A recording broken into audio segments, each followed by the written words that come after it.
राधे राधे मित्रों। तो मित्रों आप लोग राधा किशन के अपकमिंग एपिसोड में देखेंगे कि तो मित्रों वीडियो शुरू करने से पहले अगर आप हमारे चैनल पर नए हैं और अगर अभी तक आप लोगों ने हमारे चैनल को सब्सक्राइब नहीं किया है तो चैनल को कर लीजिएगा सब्सक्राइब और बेल आइकन को ऑल पे करके प्रेस कर दीजिएगा, जिससे कि हमारी नई वीडियो का नोटिफिकेशन आपको मिल जाए। तो मित्रों आप लोग देखेंगे कि राधा महादेव की शिवलिंग के समक्ष हाथ जोड़कर कहती है, हे महादेव, आज युद्ध का बहुत ही महत्वपूर्ण चरण है। मैं आपसे प्रार्थना करती हूँ कि आप अपना आशीर्वाद श्री राम, लक्ष्मण, हनुमान और उनकी समस्त सेना के साथ बनाए रखें। और तभी कुछ स्त्रियां अत्यंत प्रसन्न हो रही होती हैं राधा पर और कहती है, स्त्री राधा से सभी प्रार्थनाएं व्यर्थ है, क्योंकि युद्ध में आज मेघनाथ लड़ने वाले हैं। जानती भी हो मेघनाथ कौन है? वो एक ऐसे योद्धा है जो आज तक किसी से भी नहीं हारे। सब उन्हें इंद्रजीत कहते हैं, क्योंकि उन्होंने देवराज इंद्र को पराजित किया है और अब उन्हें देवताओं के राजा नहीं हरा पाए, तो तुम्हारे श्री राम क्या हराएंगे? और स्त्रियां अत्यंत प्रसन्न हो रही होती हैं और कहती हैं, आगे मेघनाथ तो श्री राम को एक बार में पराजित कर देंगे। और सब मेघनाथ की जय जयकार करेंगे और स्त्रियां जय जयकार कर रही होती हैं और राधा की पुष्प की थाली नीचे गिरा देती हैं। और तभी स्त्रियों पर शक्ति प्रहार होता है और नीचे गिर जाती हैं। और फिर मित्रों आप लोग आगे देखेंगे कि त्रिजटा आ जाती हैं और कहती हैं स्त्रियों से, तुम लोग सीता से कुछ कह रहे थे? और फिर स्त्रियां कहती हैं, नहीं त्रिजटा, हम तो बस। और तभी त्रिजटा कहती हैं, चले जाओ तुम लोग अभी इसी क्षण। और फिर स्त्रियां वहां से चली जाती हैं और फिर त्रिजटा राधा के समक्ष आती हैं और गिरी हुई पुष्पों की थाली लेती हैं और पुष्प उठाती हैं और राधा के समक्ष खड़ी होती हैं और कहती हैं, त्रिजटा क्षमा करना, इन्होंने आपकी पूजा में विघ्न डाला। और कहती, परंतु आप चिंता मत कीजिए, युद्ध में विजय रावण की नहीं श्री राम की ही होगी। और फिर राधा कहती है त्रिजटा से धन्यवाद ये कहने के लिए। और कहती है राधा आगे, आप नहीं जानती कि आपने ये कहकर मुझ पर कितना बड़ा उपकार किया है, अन्यथा उस असुर का नाम सुन के तो मेरा हृदय ही बैठ जाता है।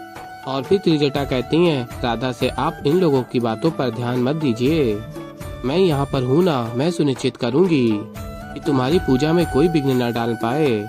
और फिर मित्रों आप लोग आगे देखेंगे कि राधा और त्रिजटा दोनों ही महादेव की शिवलिंग के समक्ष हाथ जोड़कर कहते हैं, त्रिजटा कहती हैं, हे महादेव, मैं तो एक राक्षसी हूँ, पता नहीं आप मेरी प्रार्थना को स्वीकार करेंगे या नहीं, परंतु इतनी विनती करती हूँ आपसे कि आप सीता की प्रार्थना स्वीकार कर लीजिए और श्री राम को आशीर्वाद दीजिए, जिससे युद्ध में विजय राम की ही हो।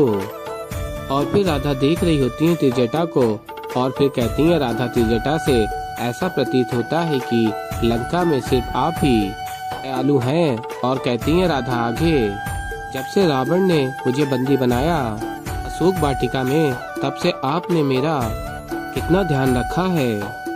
आपको भले ही सभी राक्षसी के रूप में देखते होंगे यहाँ, किंतु मेरे लिए तो आप देवी त्रिजटा हैं।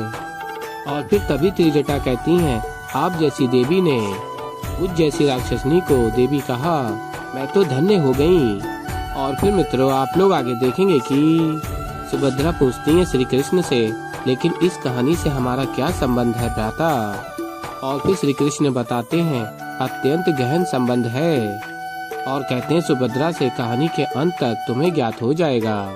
अब सीता और त्रिजटा दोनों के विश्वास का परीक्षण हुआ। दोनों को विश्वास था कि श्री राम की ही विजय होगी। और फिर एक ऐसी सूचना सीता को मिली जिससे वो अत्यंत अचंभित हो गई। और फिर आगे आप लोग देखेंगे कि सीता शिवलिंग के समक्ष होती है महादेव की और कहती हैं, सूर्यास्त हुए कितना समय हो गया है और अभी तक युद्ध समाप्ति की कोई सूचना नहीं मिली। और तभी कुछ स्त्रियां आ जाती हैं राधा के समक्ष और कहती हैं, हमसे भयभीत होने की कोई भी आवश्यकता नहीं है। और कहती हैं, हम तुम्हें डराने नहीं आए हैं, हम तुम्हारे लिए उपहार लेकर आए हैं। और फिर सीता उपहार देखती हैं और पूछती हैं स्त्रियों से, ये श्री राम ने भेजा है मेरे लिए, कब लेने आ रहे हैं वो मुझे? और फिर स्त्रियां सीता की ये बात सुनकर अत्यंत प्रसन्न होने लगती हैं। और फिर तभी सीता पूछती हैं स्त्रियों से, क्या हुआ युद्ध में? और फिर स्त्रियां बताती हैं, वही जो हमने कहा था, मेघनाथ विजयी हुए, इसलिए लंकावती रावण ने तुम्हारे लिए उपहार भेजे हैं, क्योंकि अब तुम्हें उनसे विवाह जो करना है। और मेघनाथ और रावण की जय जयकार कर रही होती हैं स्त्रियां। और फिर मित्रों आप लोग आगे देखेंगे कि असुर गुरु शुक्राचार्य महादेव को ढूंढने का प्रयत्न करते हैं, अपने नेत्र बंद करते हैं और अपनी शक्ति से महादेव को ढूंढने का प्रयत्न कर रहे होते हैं। और महादेव के नृत्य से जो प्रकाश निकल रहा होता है उस प्रकाश से महादेव को ढूंढने का प्रयत्न कर रहे होते हैं असुर गुरु शुक्राचार्य। और कहते हैं अभी मुझे कुछ ही समय में ज्ञात हो जाएगा कि महादेव कहाँ हैं। और कहते हैं शुक्राचार्य आगे उसके पश्चात अपस्मार महादेव के नृत्य को भंग कर देगा और विजय मेरी होगी कृष्ण, तुम्हारी पराजय। और असुर गुरु शुक्राचार्य प्रसन्न हो रहे होते हैं। और फिर मित्रों आप लोग आगे देखेंगे कि बलराम दाऊ देख रहे होते हैं दिव्य ऊर्जा को और कहते हैं प्रतीत होता है कि महादेव के नृत्य से निकली ये दिव्य ऊर्जा किसी भी क्षण कान्हा की माया को तोड़ ही देगी। अब क्या करूं मैं, मेरी तो कुछ भी समझ में ही नहीं आ रहा है। और फिर बलराम दाऊ हाथ जोड़ के प्रार्थना करते महादेव से, हे महादेव अपनी इस अपार ऊर्जा को नियंत्रित कीजिए, अन्यथा ये शुक्राचार्य को आपके स्थान का पता लग गया तो बहुत बड़ा अनर्थ हो जाएगा महादेव, बहुत बड़ा अनर्थ हो जाएगा। और महादेव नृत्य कर रहे होते हैं।